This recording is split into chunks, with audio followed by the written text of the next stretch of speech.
Hi, I just want to introduce. My name is Lee.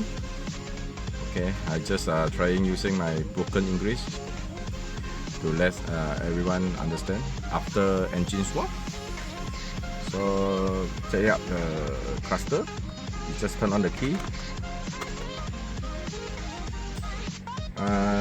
Everyone also know after you remove the engine and the gearbox, auto transmission, so many arrow light will be come out. So we just do the arrow light delete.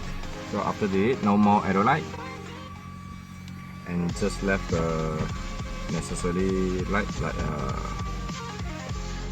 engine oil line, battery light, and the handbrake light.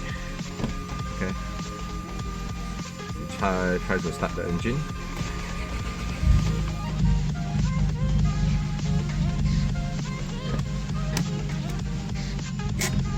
Handbrake light off.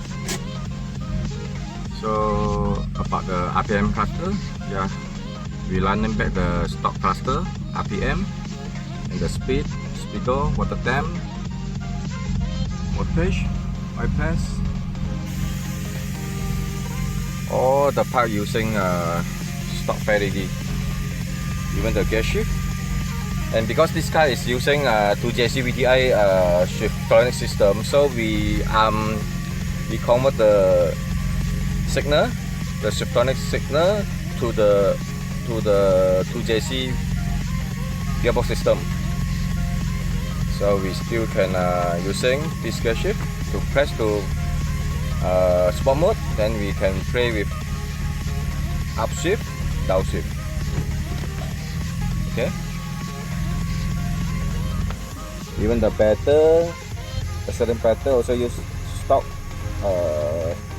failady. Everything is stock. Okay, check it out.